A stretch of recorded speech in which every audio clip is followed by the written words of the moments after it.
Okay, here's another YouTube. It's called Israeli News Live.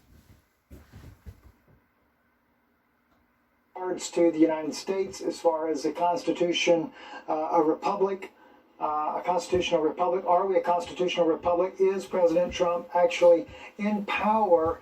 And of course, unfortunately, what a lot of people are not wanting to hear is that the answer is no. We are going into a one world government. This is why you are seeing this alleged pandemic across the globe being perpetrated everywhere, in every region, every country around the world, is to move the people into a global one world government. It will be headed in Jerusalem. This will be the headquarters. They will bring out a false Messiah, an Antichrist, if you would, that they will claim is the Messiah himself, but he will not be the Messiah. And of course, when I initially began to try to share this information with you guys, unfortunately, I didn't know how much I could share with you, what I could say, what I could not say. And so it was a little bit difficult for me to express what was going on. So I tried to use what I thought was probably the most obvious for most people, and that is, you'd sent me these messages about the presidential seal not being present on the podium when the president was speaking. The presidential flag was not there. But I was aware, too, that in time past that has happened before. Even under Trump's administration last year, happened during the government shutdown as well.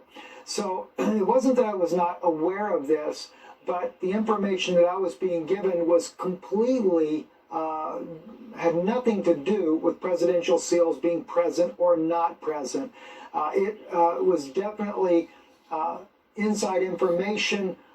As I stated last night when me and Yana were on together, that our intel is not Paula White, as some evangelical circles would use people that are close to the president. And I don't even think President Trump would even divulge that type of information to someone like her in the first place, because for one, he can't reveal what's going on because of the sensitivity of the situation.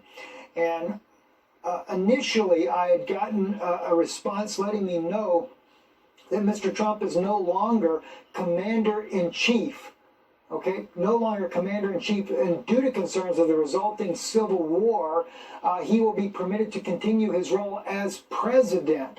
Effectively, this means that he is no more than like a CEO of a company who has a vote, but there is a board that will make decisions. Mr. Trump, if he in any way discloses this to the public or creates challenges, he and his family will be at risk.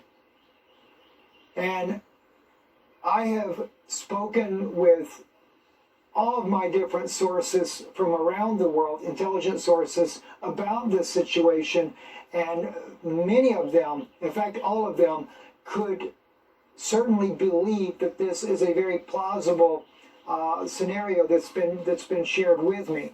I've been in conferences about this information, both with the direct source that has given me this information, and this is information that has access to every president since Ronald Reagan.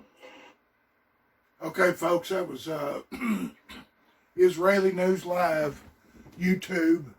You can go check them out. And again, I'm going to leave the links in the description.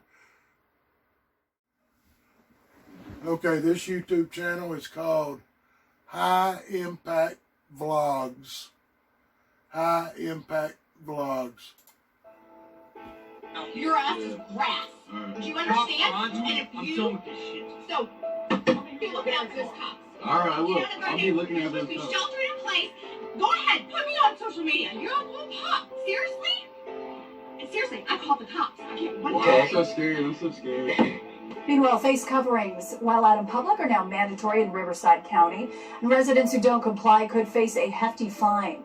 CBS 2's Candace Crone reports from Riverside with more on the new order. The county is really stepping up its efforts to slow the spread of the coronavirus by fining people who leave their home without wearing a mask.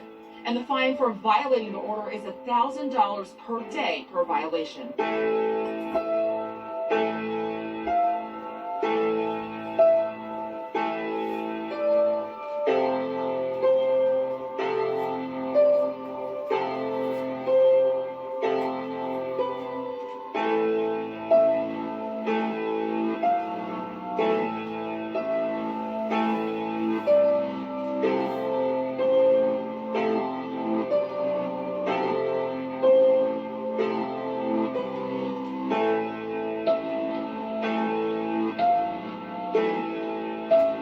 Patient that had pneumonia but was never tested for COVID-19.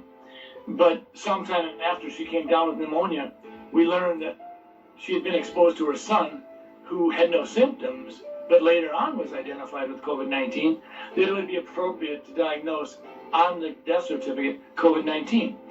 Now, we've not done that. If someone has the pneumonia and it's in the middle of a flu epidemic, and I don't have a test on influenza, I don't diagnose influenza on the death certificate. I will say this elderly patient died of pneumonia.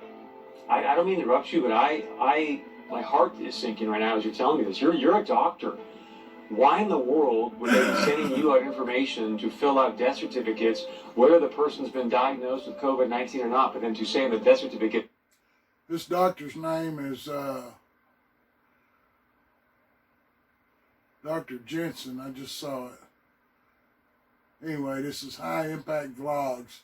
I'll leave the link in the description. This person's death was caused by COVID-19. That does not sound right to me. I went to the person in our office who does most of the death certificates over the last 10, 20 years, and I said, does this sound right? And I had her look at the documents that I printed off, and she said, well, we've always been told that you always put down just facts. You don't put down any probabilities. You don't put any presumptions down. It's just what you know.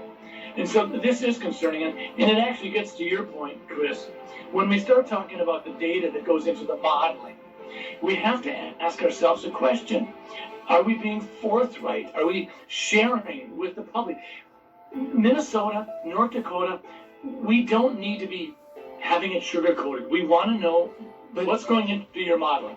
So with that being said, why would they want to skew the number of deaths due to COVID-19?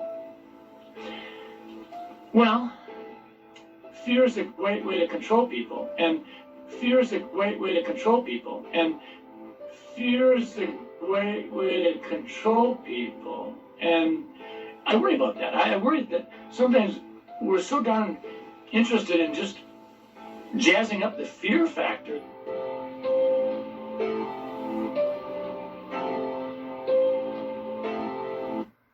Okay, that was High Impact Vlogs. Just trying to keep the videos short, y'all. It's getting close to dark, but we still may see the Oriole before it's time for them to go to roost.